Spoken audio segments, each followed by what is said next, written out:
Africa Content TV.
Allahu Akbar.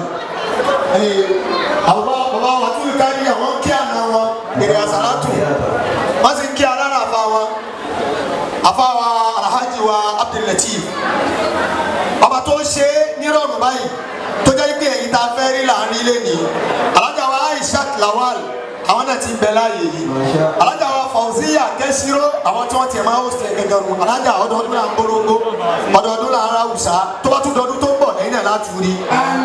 bẹ́ẹ̀ tí wọ́n wà yìí òun ló dáa àbáwọ̀ tí ó bá yín ká máa fi iná àtẹnudọ́ ránṣẹ́ sí yín pé wọ́n wà l'Amẹ́ríkà wọ́n lọ surprise mi ọlọ́mọdé òde bá yín o. bí wọ́n bá tún dá ọ̀run ló máa dá sí i. ìtú òsì eyín láburú tẹ́tí wá dàbí ìwé mi báyìí.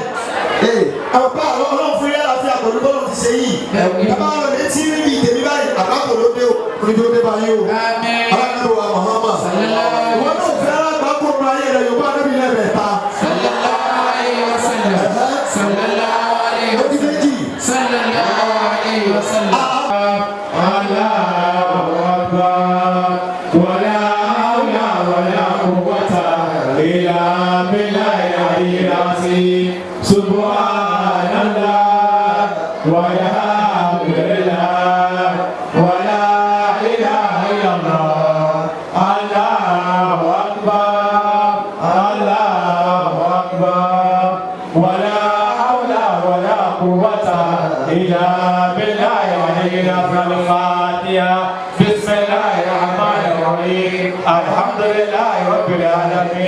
الرحمن الرحيم مالك يوم الدين إياك نعبد وإياك نستعين اهدنا صراط المستقيم صراط الذين أنعمت عليهم غير المغضوب عليهم ولا الضالين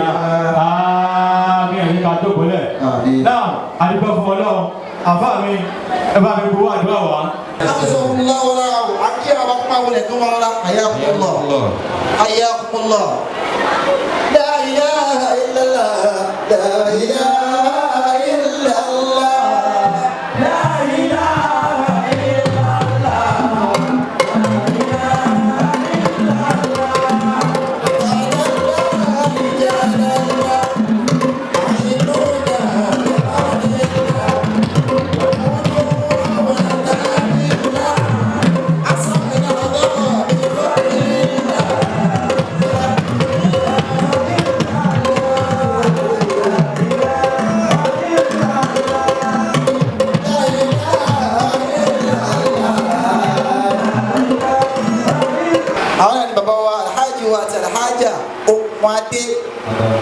wọ́n ti wọlé lẹ́ẹ̀kan kí wọ́n bọ́ ahlan wa sahlan wa marhaban yọ̀ọ́ tó ń sẹ́ ahlan wa sahlan wa marhaban bikum. náà ẹ wá já wà ní farabalẹ̀ kí gbẹ́kẹ́ kó má gbin máa kí kíní kan má gbọ́n ọ́. àyà tó wá kí iná rámà ni mo dáza tún. ọmọ dáza tún. akẹ́bọ̀ àgbà tí wọ́n wọlé àwọn ẹni ńlá àwọn èèyàn gbé èèyàn tí wọ́n wọlé yàrá bá kíkẹ́ tí wọ́n jọ ṣubú.